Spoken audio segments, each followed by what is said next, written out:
Let us now settle into a spirit of worship with a moment of quiet to be followed by the music of Before Dawn by Ola Yego.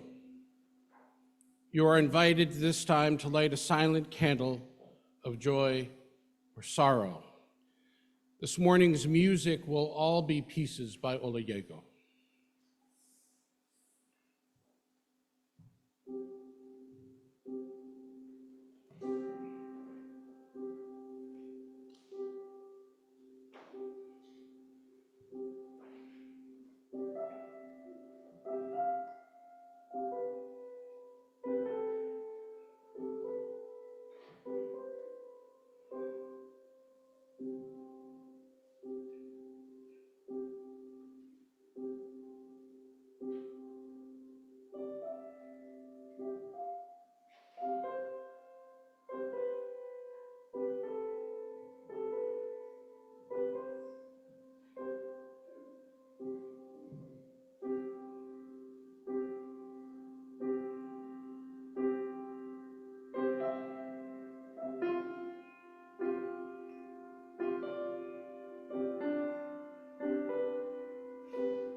Chalice-lighting words come from Lynn Harrison this morning. We join together this day with loving hearts, hands, and minds, embracing the interconnected web of water, air, and earth. We light a fire of sustaining hope, ever bright with love and justice. May we bring forth this day new wisdom, strength, and courage to create a new world not of wealth, but well-being, a world of new peace and abundance for all, as we give thanks for this earth, our shared and singular home. May we dedicate ourselves to its ongoing care, rising to the calls deep within us and all around us. May we respond today and always with courage and with love.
Good morning.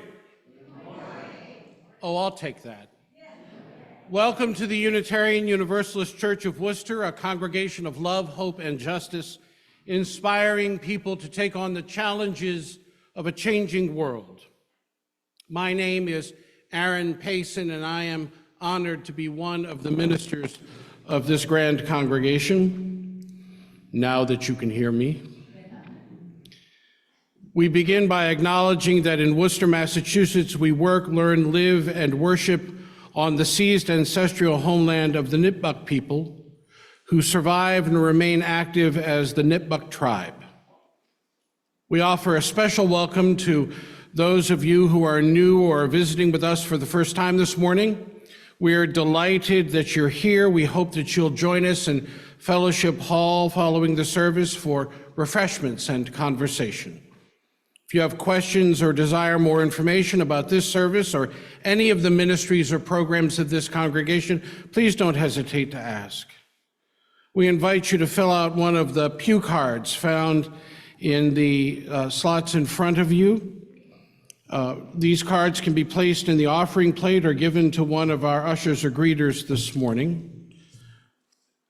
For those of you who are joining us online this morning, we offer you a very special welcome. For safety purposes, we ask that you, so that we might come to know you better, we ask that you please place your name on your video feed as possible.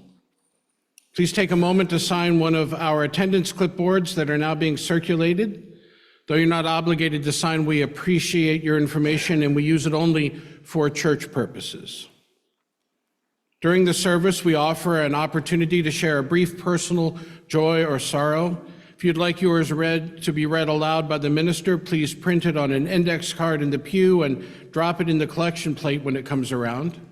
These cards will also be posted outside the minister's office to be shared with our friends at other services.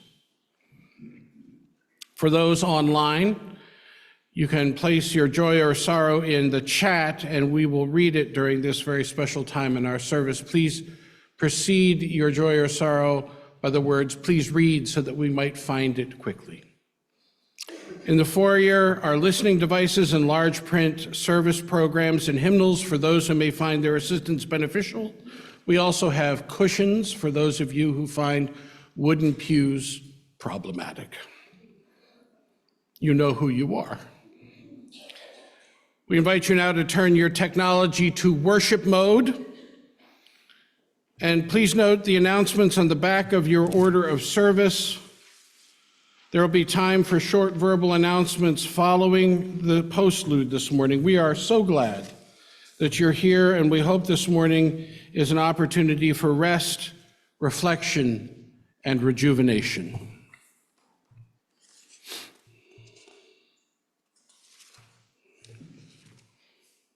I want to point out this morning that normally you would find me with my vestments like this, but this particular stole was made by your religious exploration director in preparation for a wedding of Duncan Hill at Popham Beach in Maine a number of years ago.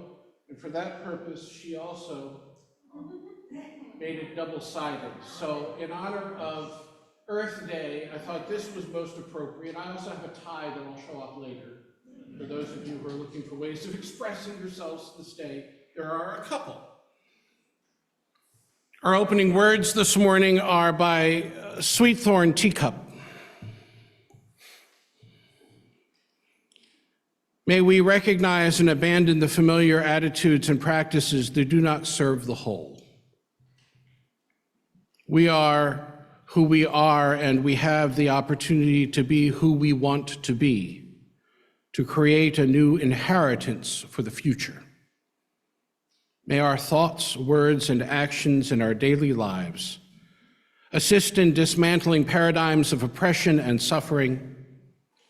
May we give thanks for our individual place in time and space, to our families and our relationships that touch and change us, May we give thanks to the wise teachers who help us remember how to be and the chance to make it so. Underneath and within these stories and histories is our humanity. Being human means we are of this earth. We are these waters. We are fire and atmosphere. We are the sun and the moon and the stars. We are all that we see, and the wisdom is revealed by looking in between.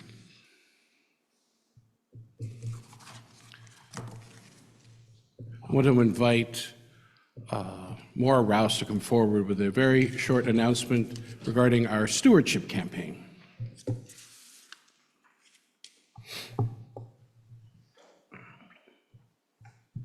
Good morning. My name's Maura Rouse. I'm a member of the stewardship team, as he said. And a couple things. I want to thank everybody who has already made a pledge toward next fiscal year, which is next church year. We currently have received pledge amounts and some 401k contributions totaling $206,121 toward our goal of $226,000 for next year. Those among you who have been around a while might remember this, but I'm going to show a couple tips for newcomers and long-timers alike. And that is that every week on the order of service, on the back of it, we give a little accounting box so that you can see how much has been pledged for this point in the year and how much has been received, both from pledge payments, fulfilling a pledge, and plate donations, which are free will contributions. That's on the program every single week, and if you're an online kind of person or you're not here and you threw your paper away, the weekly email you receive announcing the service also includes that little block. You'll notice that we have a little guy from the original movie, It's a Wonderful Life, but we are using that as It's a Wonderful Church. And that little man has a very grumpy moon that he's trying to harness. We, on the other hand, because we are UUCW and proud of it, have a very happy moon, and we are happy for all of you. Those of you who are newer may be receiving an email this coming week reminding you that all active non-members and all members are invited and encouraged to make a pledge toward next year. If you're really new, please, we are just glad to have you. And as you may contribute, we will receive, and that's about it. So thank you for your time, and thank you for your support.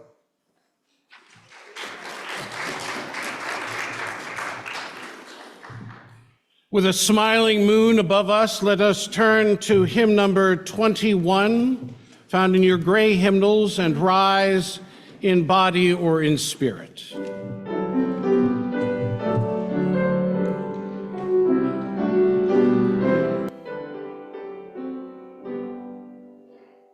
For the beauty of the earth, for the splendor of the skies, for the love which from our birth over and around us lies, source of all, to thee we raise this our hymn of grateful praise. For the joy of thee and I, for the heart that finds thee right, for the mystic harmony, linking sense to sound and sight, source of all, to thee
Please be seated. I want to invite our basket bearers to come forward at this time.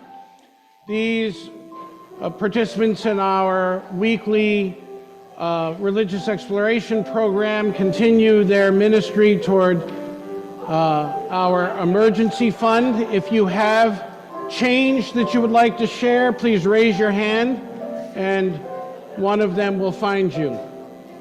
We're putting her on the stewardship committee next year. Just so you know, that is the way we think around here.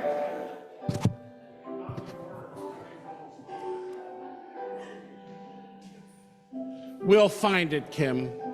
We will find it all. You can bring those baskets forward and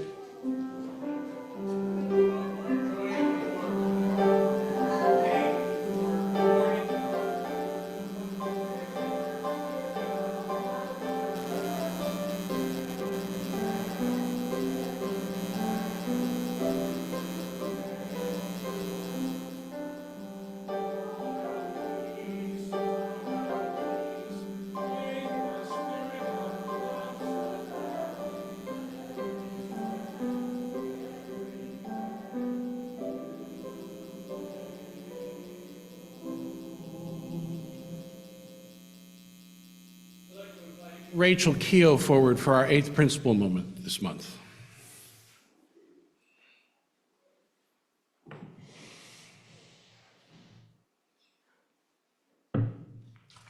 Hi, everyone. Good morning. My name is Rachel Keogh, and I am a member of the 8th Principal Task Force. UUCW's 8th Principal Task Force aims to educate and inspire our community to incorporate anti-racist and anti-oppressive commitments as part of our faith and into our practices. The 8th Principal Moment is monthly opportunity to think more deeply about how racism and oppression manifests in our everyday lives and continue to hold such issues in the forefront of our hearts and minds. A message from the 8th Principal Task Force about learning and listening to each other when harm is experienced. At a recent event at UUCW, offensive language was used as part of a public reading. While the author acknowledged including the language as part of the introduction to the piece, a number of attendees experienced the language as hurtful. Over the past several weeks, members of the 8th Principal Task Force and others at UUCW have been discussing this experience and using it as an opportunity to address our values as a congregation. We have thought seriously about how we as a community should engage in repair and follow-up.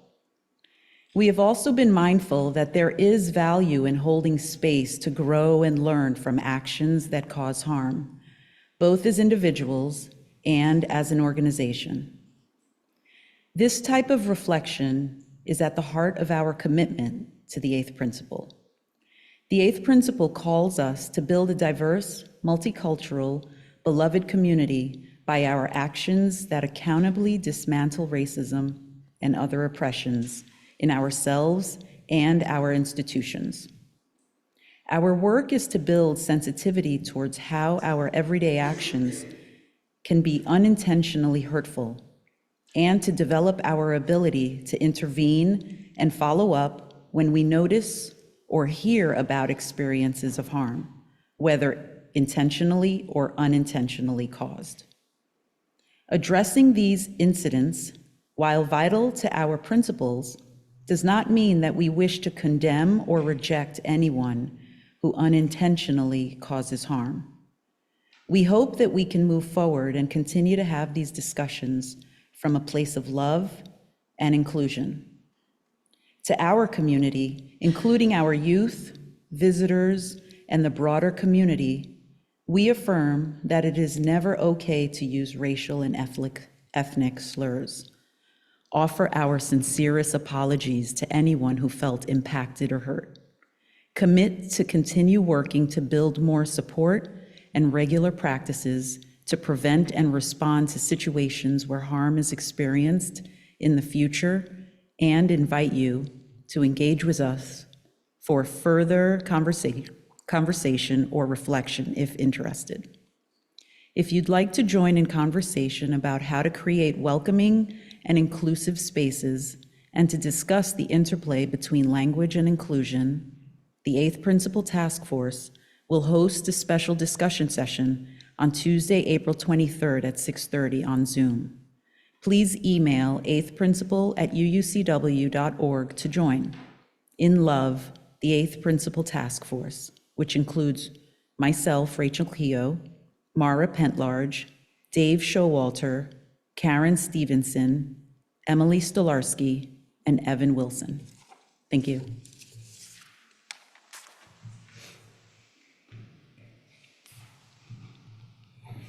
And for those of you who may not know, 8th Principal is spelled with the letter 8 and TH, 8th Principal Task Force.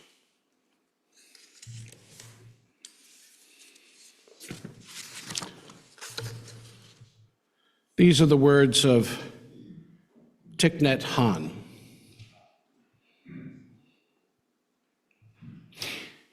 Dear Mother Earth, each morning when I wake up, you offer me 24 brand new hours to cherish and enjoy your beauty. Every miraculous life form, the clear lake, the green pine, the pink cloud, the snow-capped mountaintop, the fragrant forest, the white crane, the golden deer, and the extraordinary caterpillar. Each one has been born from you.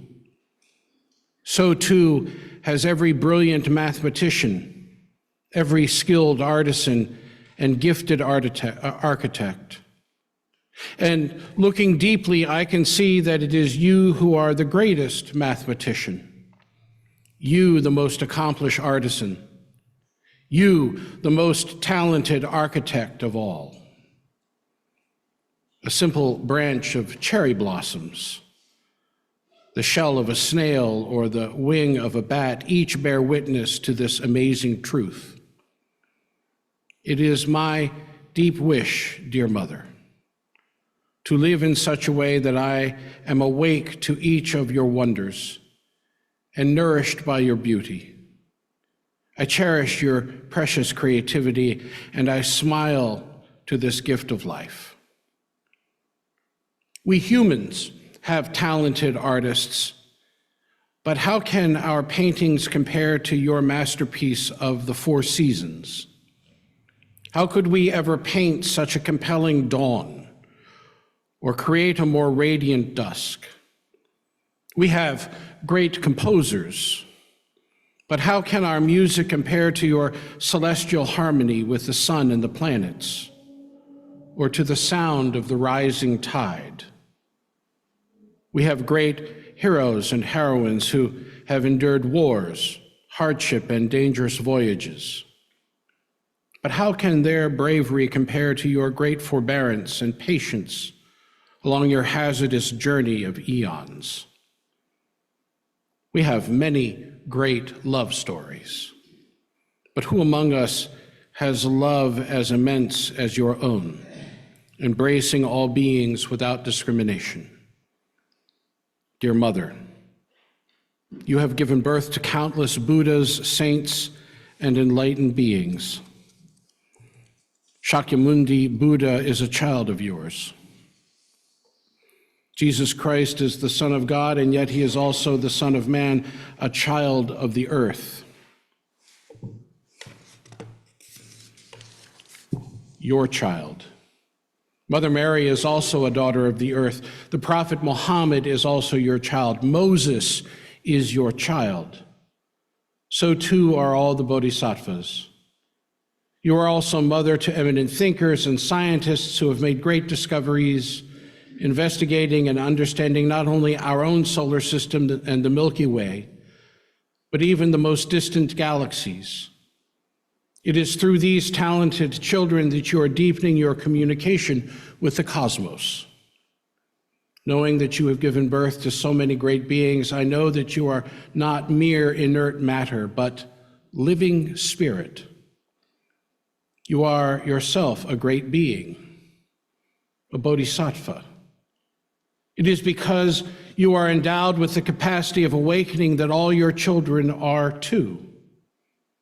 Each one of us carries within us the seed of awakening, the ability to live in harmony and with your deepest wisdom, the wisdom of interbeing.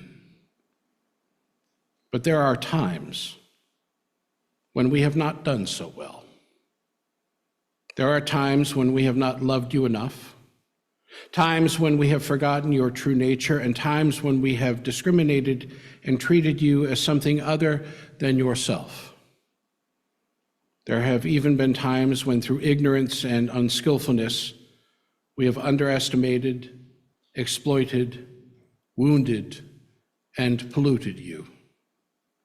That is why I make a deep vow today, with gratitude and love in my heart, to cherish and protect your beauty and to embody your wondrous consciousness in my own life.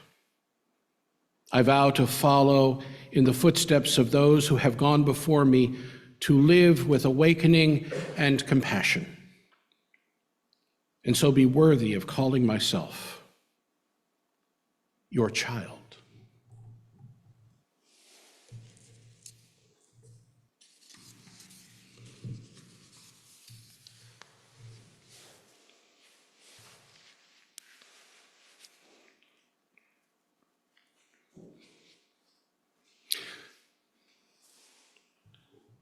It feels like one of those moments where we just want to breathe for a second.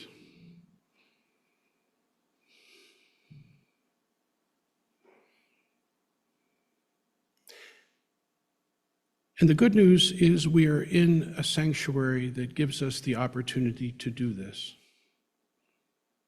to speak our truths in love, to awaken to the wisdom of those whose own enlightenment gifts us with opportunities to live and to live in repair of the environments that sustain us and the relationships that hold us. That is the greatest news of all.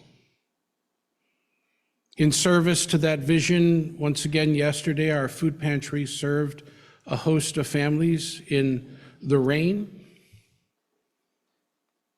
and then took it upon itself to clean the environment in which it had made that possible.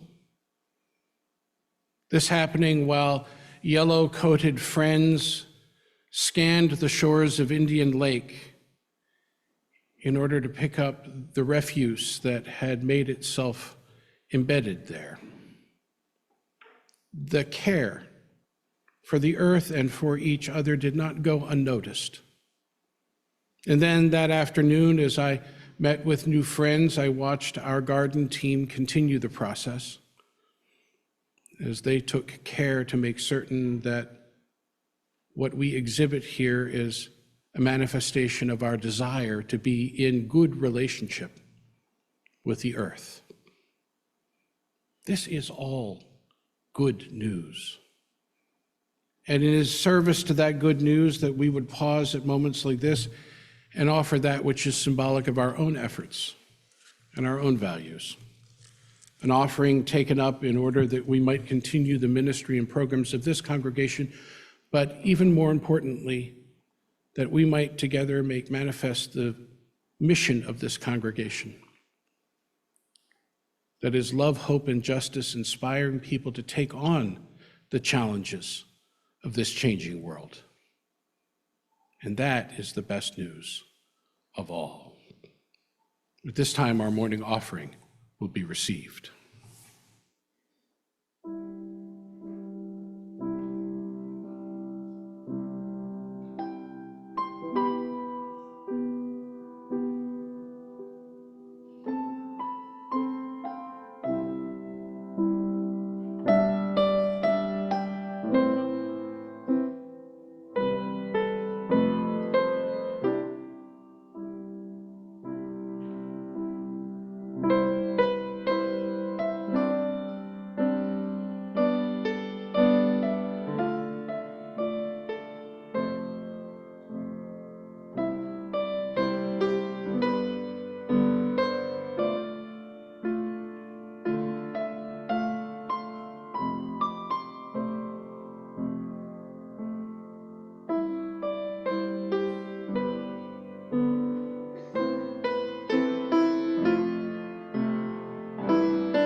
We come to that time in our service when we're given pause to consider what is deepest in our hearts and most profoundly on our minds or the work of our hands.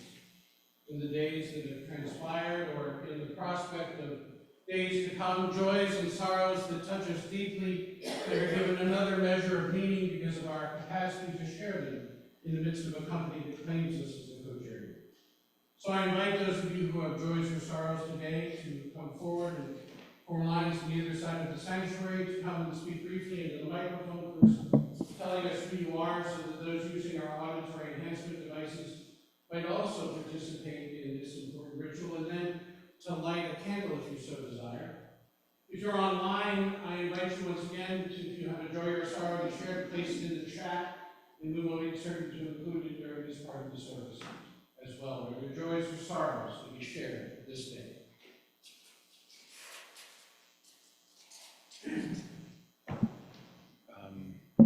Some time ago, is this on? Okay, great. Some time ago,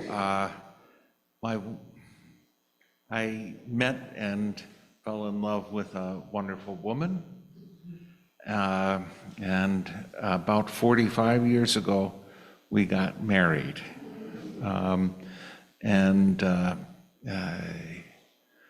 I was reminded this year as my brothers and sisters organized a party with kind of the next generation there down in Maryland, to recognize our 45 years together. Kind of what a wonderful thing that has been.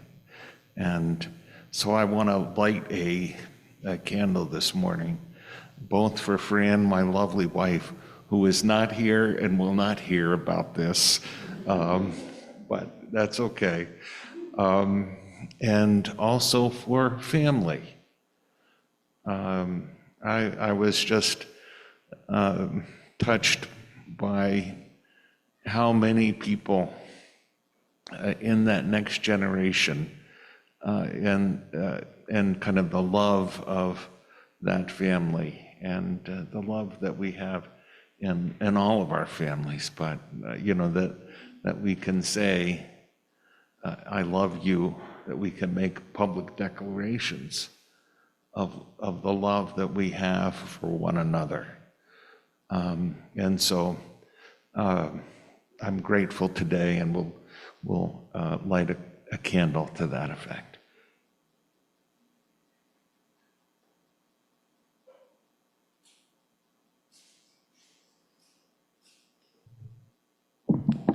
Hi, I'm Debbie Merrill. And first of all, I want to thank Rachel for bringing that forward in our minds.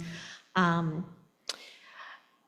really appreciate the sentiment of being very careful of the language that we use. Words matter. It also reminds me, though, of something that has been on my mind since, well, for a while now. And that is that sometimes that can be taken too far. And I'm not saying that it has been here at all. That's not my intention at all.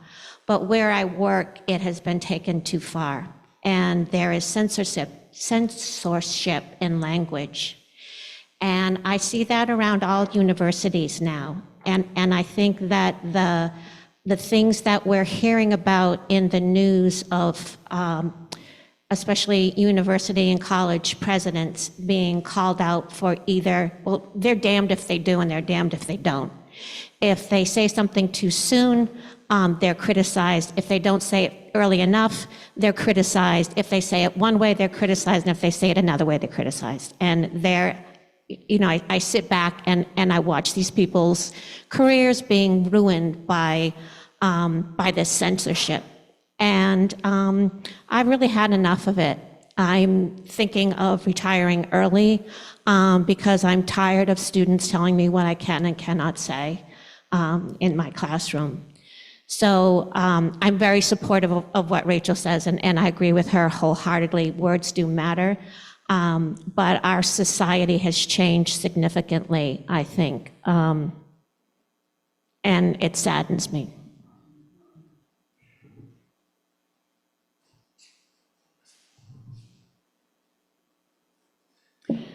My name is Jessie, and I have a great joy. My husband's sister's family has been through quite a few years. They lost their 3-year-old about a year and a half ago to COVID, but just this week they welcomed a new baby. So we have a new little niece in the family, little Elena Michaela named for her brother Micah, born 6 weeks early and a little touch and go, but 6 pounds, 7 ounces and doing really well. So we're all very happy.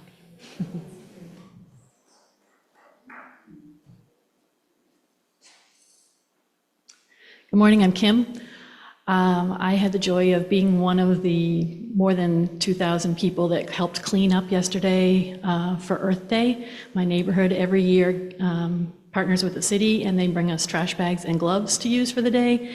And then we all get t-shirts to say, hey, we did it. And I'm happy that I'm a part of that. And unfortunately, my children decided that 9 a.m. was too early on a Saturday of vacation to do this with me, but they've always done it in the past. So I'm thankful that people are still, trying to make this a beautiful world.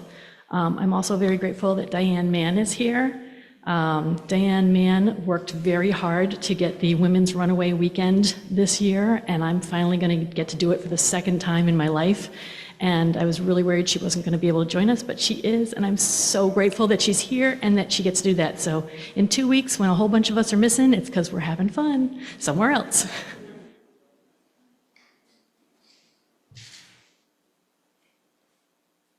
Hi, I'm Mara Petlarge. More on the letter that Rachel read. And thank you, Debbie, for what you said. A lot of work went into that letter, a lot of conversation, back and forth and roundabout. The trickiest part is we want people to feel safe to make mistakes. We need to reach out to people who, I wasn't raised having friendships with people from other races. It's new territory. We want to just be friendly with everybody, and we're going to make mistakes, and that's fine. That's fine to make mistakes, and we're trying to figure out how to keep people in close when things have gone not the way people want them to go. If you have any feelings about any of this, talk to me, or if there's anybody else that wants people to talk to them, you want to raise your hand? Talk to me.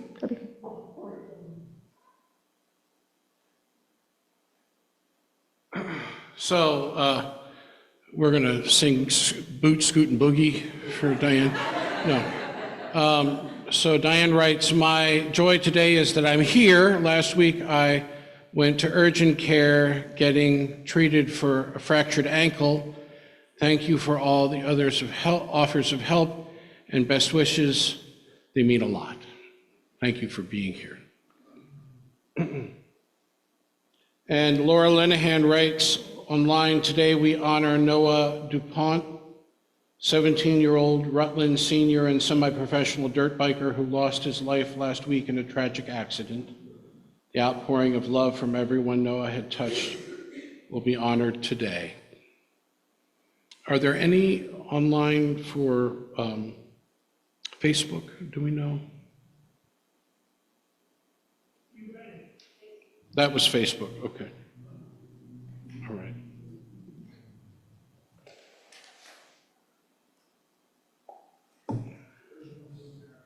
It was on Zoom? There's one on Zoom?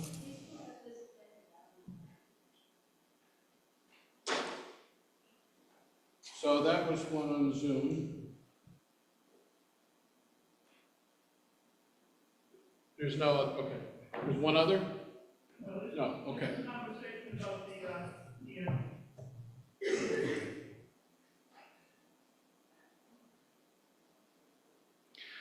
We're getting used to this technology where there are multiple conversations happening on multiple platforms at once. And, for those of us who are neurodivergent, it actually fits. It's not bad. Speak 3 different ways.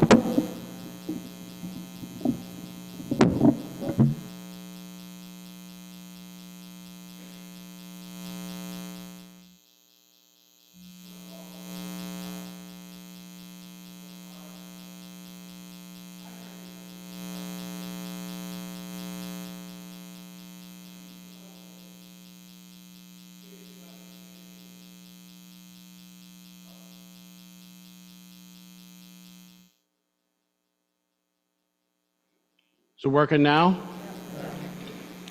I don't think it's about mistakes. I think it's about awareness. I think it's about us becoming aware of how we affect each other. And I have benefited my entire life by people who have gently said to me, have you considered? I remember as a graduate student working in the school library, loving the idea of reshelving all of the Cutter system, the complete system. And there was a very good friend of mine who worked with me, and she was about this high. And every time I walked up to talk with her, I got up about right here and looked down at her like this. It wasn't a mistake, I was not aware of how I was using my body in relationship to her. And she had the courage to grab me one day and drag me over to a table and stand up on a chair so that she was way up here and tilted my head up and said, how does this feel to you? And I went, not good.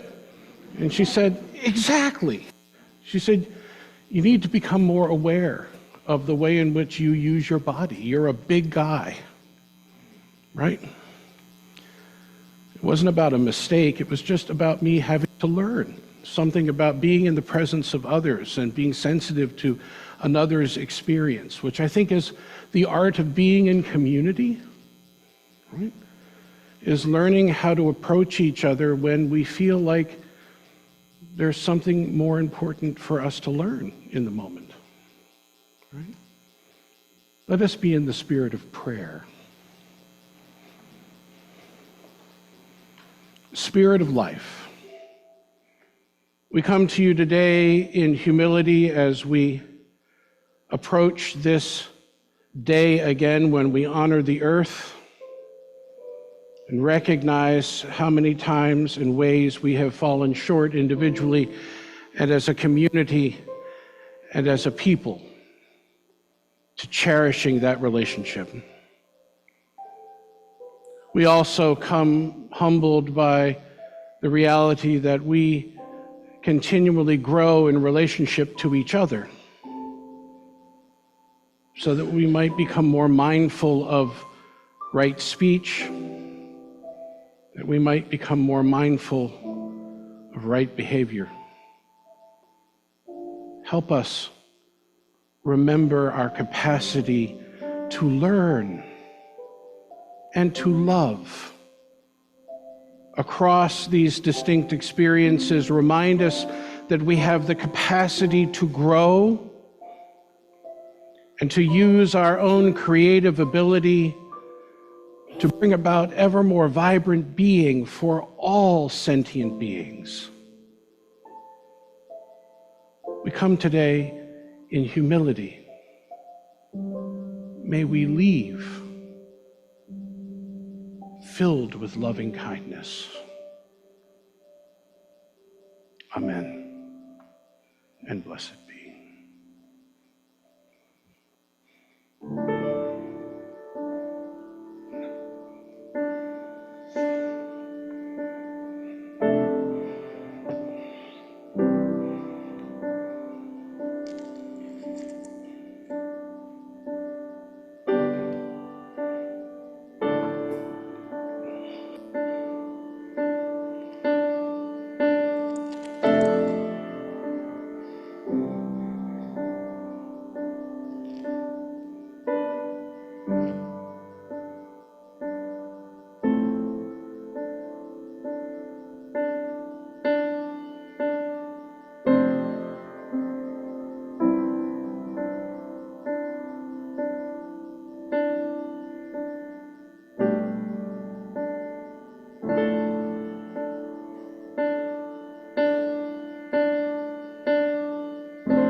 Last month, Tom Hale, writing for IFL Science, pondered, how does a rubber witch's finger travel from a Halloween party to the belly of a Mediterranean sea turtle? Now, I can just hear all of the conspiracy theorists out there who are saying, we knew there were witches, and now we know they're plastic. He continues, in a new study, scientists at the University of Exeter studied 135 loggerhead turtles that had either washed up or were accidentally caught in fishing nets off northern Cyprus in the eastern Mediterranean Sea.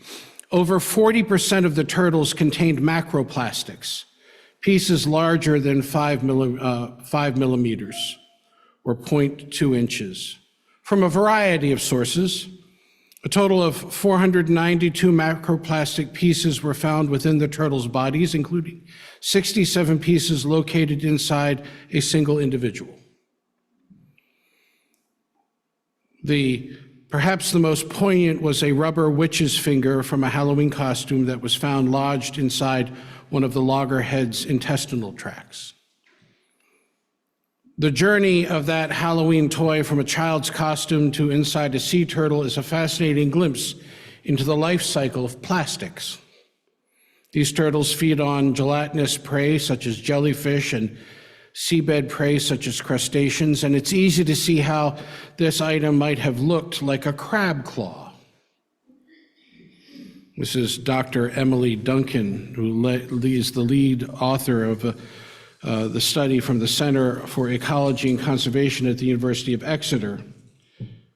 She continues, became evident that certain types of plastics were more likely to be eaten by turtles. Around 62% of the macroplastics were sheet-like, 41% were clear, and 25% were white. Once again, the team suspected it was because this type of trash more closely resembled their prey, jellyfish. Plastic pollution is a new problem, relatively speaking, that scientists are not completely sure how it impacts animal health, although evidence is starting to show the emergence of plastic-caused diseases among animals that inhabit marine environments.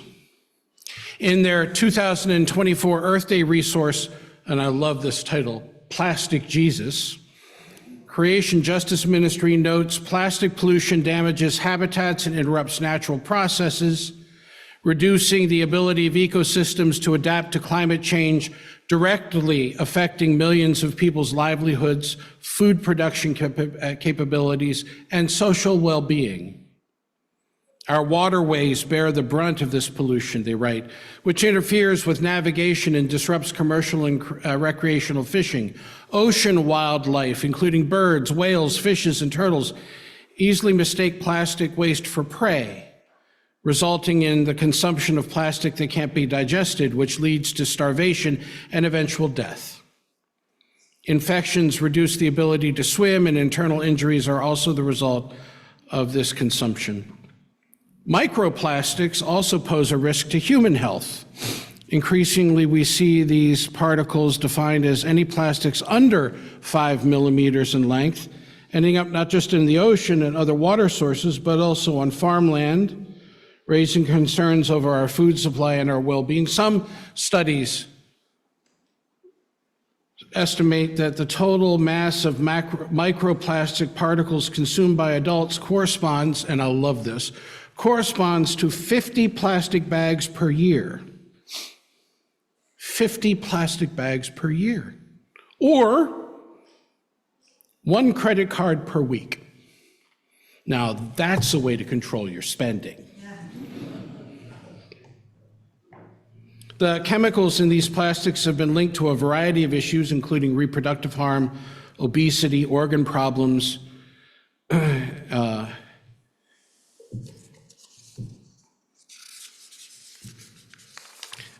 and developmental delays in children. Ingesting these plastics causes cell damage, which leads to inflammation and allergic reactions. And once consumed, removing microplastics from your body is not an easy process. These health impacts are felt disproportionately, and this is really the story here. These health impacts are felt disproportionately by people of color and low-income communities, where exposure rates tend to be higher at each phase of the plastic life cycle. The report continues, while individuals around the world have started to realize the dangers of plastic pollution and take action to reduce it, the fossil fuel industry is poised to invest billions in expanding plastic production. Over 99% of plastic is made from chemicals sourced from fossil fuels, and the fossil fuel and plastic industries are deeply connected. In as little as 5 years, these investments could increase global plastic production capacity by a third, driving companies to produce ever more volumes of plastic for years to come. Fossil fuels and plastics are not only made by the same materials, they are made by the same companies, says a staff attorney for the Center for International Environmental Law. Exxon is both the gas in your car and the plastic in your water bottle. If trends in oil consumption and plastic production continue as expected, plastics will account for 20% of total oil consumption by the year 2050. And unless we turn to recycling, as the answer, which it was 30 years ago, think about this. Less than 14% of plastic packaging is recycled. With plastics being composed of several different polymer types, it's nearly impossible to recycle different plastics together as they melt at different temperatures. Additionally, to be recycled properly, plastics need to be separated. This is not only time-consuming, but costly.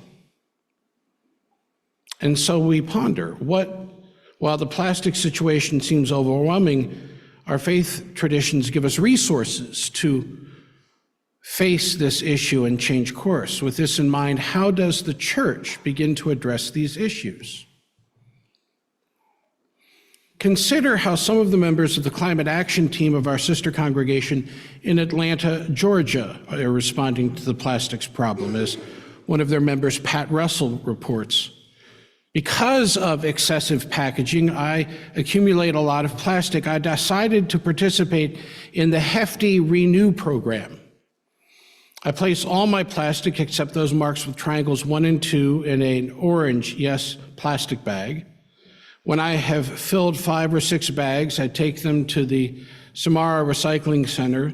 There, the materials are sorted and sent to an advanced recycling center for burning. What remains is then used as an aggregate to make concrete. I'm ambivalent about this choice because it supports the fossil fuel industry, but at least my plastic isn't piling up in a landfill. Another recent packaging concern is chip bags and protein bars that are now lined with Mylar. Oh, don't get me started. A good protein bar has been very helpful for me, but yes, it has Mylar in it. When did we start lining food bags with Mylar? Do I need to give up my Cliff Bars now? Apparently Mylar is more flexible, does not tear easily, and has an oxygen barrier that lengthens the shelf life of the product. Unfortunately, these bags are not recyclable. Recently, an opinion piece in the Washington Post caught the attention of Ms. Russell, titled "How to End Plastic Pollution on Earth for Good." The author proposed 3 critical actions. First, mandate that all new plastic products contain at least 30% of recycled plastic. Second, add a high consumer tax on plastics and use the revenue from the tax to invest $50 billion in global waste infrastructure.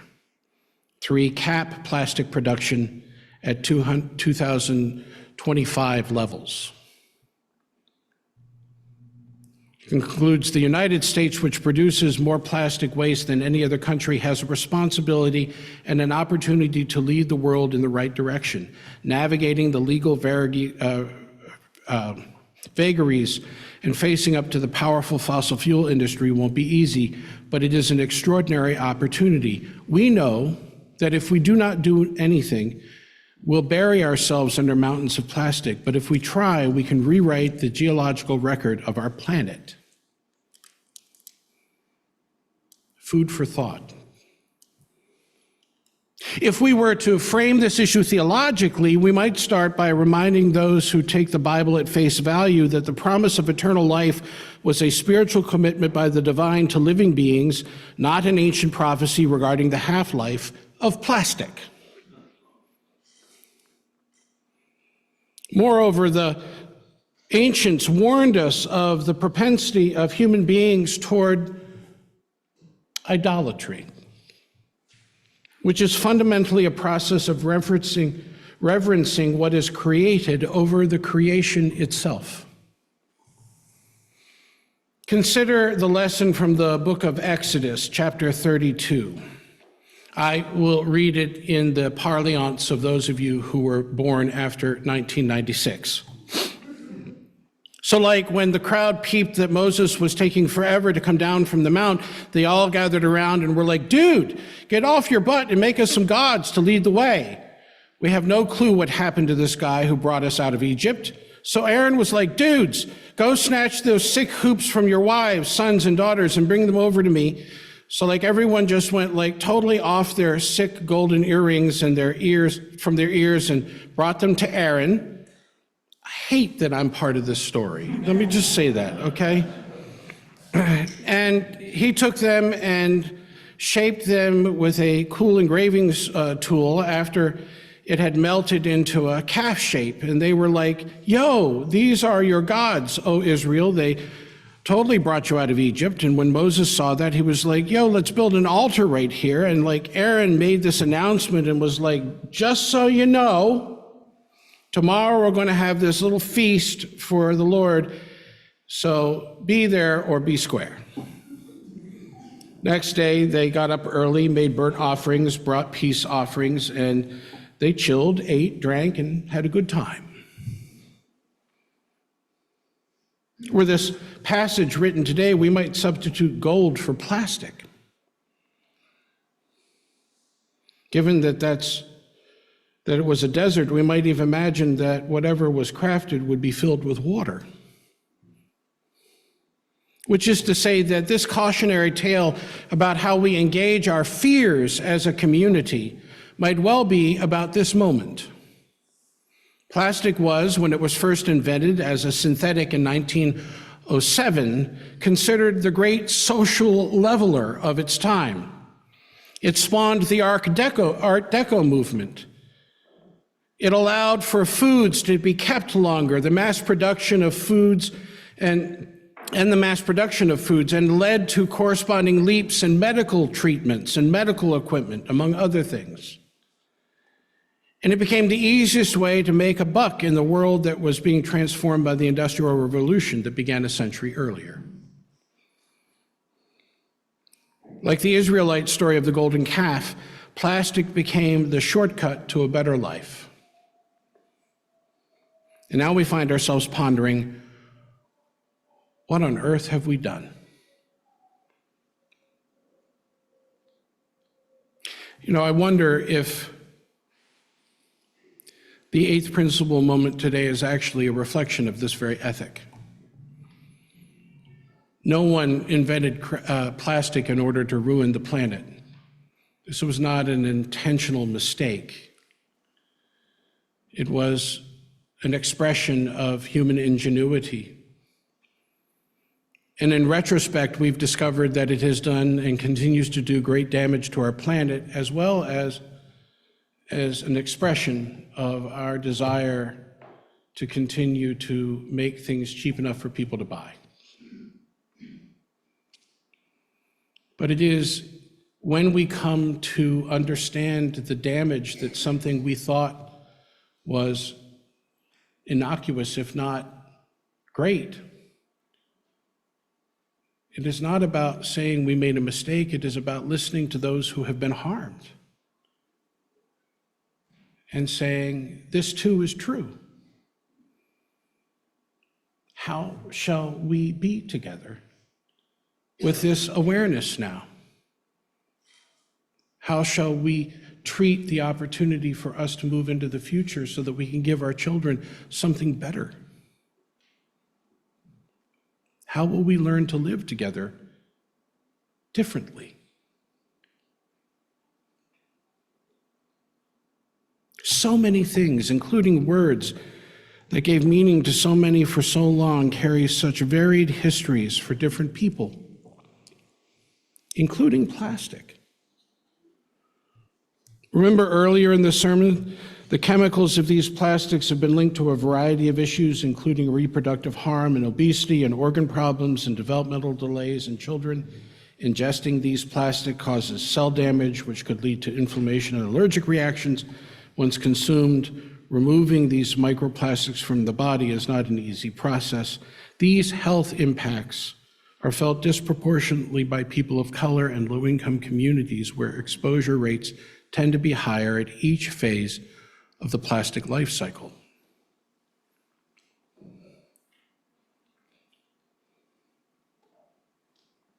The response from those of us who have benefited from plastic is not, I think, we did not intend to harm. It is to respond to the reality that harm has occurred and to face that harm and be in solidarity with those who have borne the brunt of that harm to repair what is possible, and to continue to be mindful of how we expend our resources and our energy.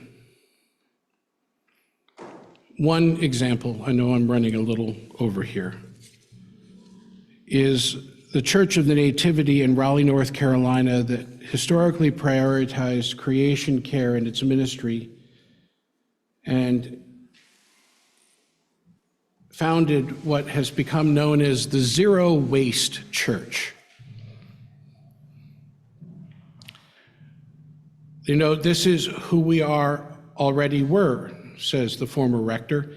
This was important to us, and so the question was, how do we make this, how do we take this further? Alan and a small team, the former minister, Stephanie Allen, and a small team began brainstorming, inspired by composting.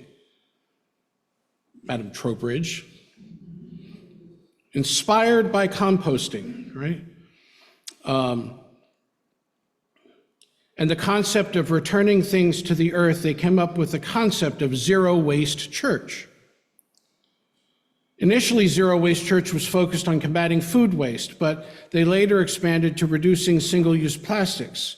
I want to thank the kitchen team for continuing to remind me not to use plastic cups. Although I have to say, this morning, I normally would show up in the pulpit with a plastic water bottle, and I thought to myself as I walked in, that is just not going to do today.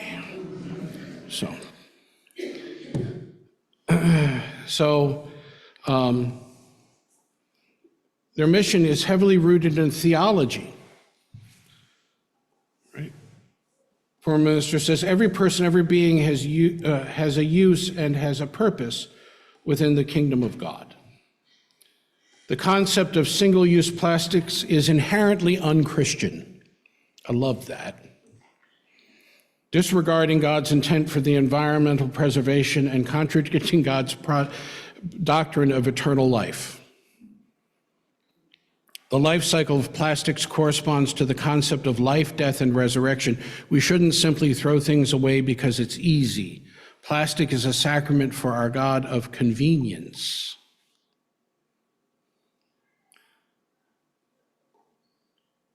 Churches and faith communities can play a very unique role in combating the climate crisis by tying together science and spirituality. With the increasing demand for congregations like Stephanie's Zero Waste Church, she offered some advice to any church or faith community looking to take up the same steps she and her church took. She said, start small. Start where you are, with who you are. Choose 3 things. We've got a list of suggestions. Right? And Stephanie reminds us that any movement in the right direction is positive momentum. Nothing fancy or expensive is needed to move toward this type of lifestyle, just people who care. She adds that it's okay to be imperfect. And I love this. She says, Jesus still loves you even if you drink out of a plastic water bottle.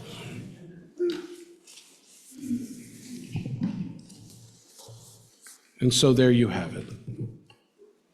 On this Earth Day, let us be mindful of our relationship more to beings than to things. Would you please join together in our litany this day? Found in your gray hymnals. Oh, don't have one. Oh, never mind. I had a litany, but that's all right. Let's go to our closing hymn, number 1064, in the teal hymnal. Please rise in body or in spirit.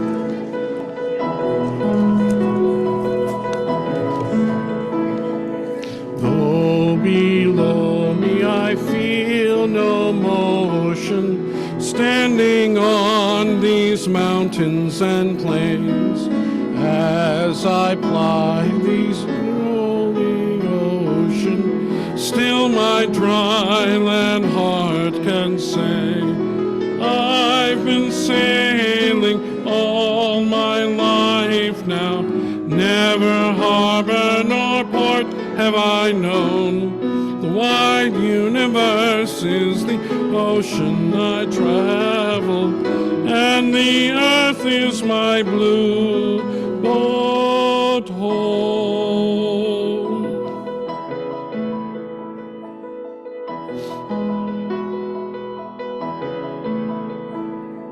Sun, my sail, and moon, my rudder, as I ply the starry sea, leaning over the edge in wonder, casting questions into the deep. I'll lift the moon with my ship's companions, all the kindred pilgrim souls, making our way by the lights of the heavens in our beautiful blue boat home.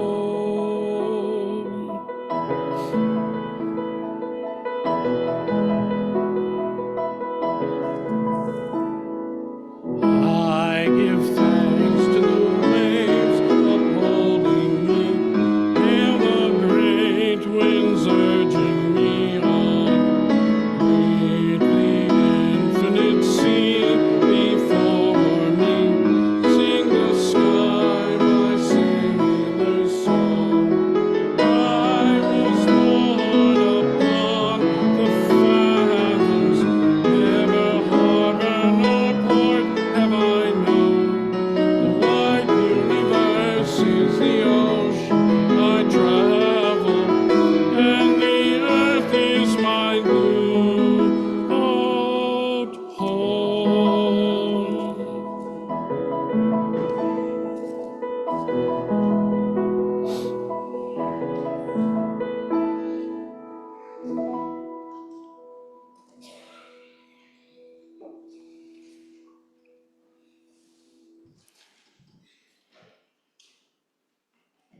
My colleague, now gone, Peter Rabel, once penned these words: "We build on foundations we did not lay. We warm ourselves by fires we did not light.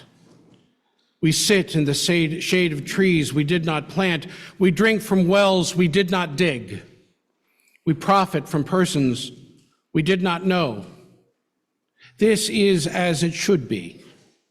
Together we are more than any one person could be. Together we can build across generations. Together we can renew our hope and faith in the life that is yet to unfold. Together we can heed the call to a ministry of care and justice. We are ever bound in community. May it always be so. Amen. In light of the time, I'll invite those of you who would like to greet each other and move to coffee hour to do so during the postlude. Oh. Yeah. Why don't you come up here? Go ahead.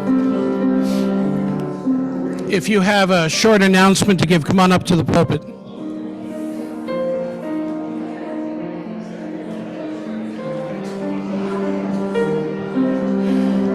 Hey everyone, it's still on.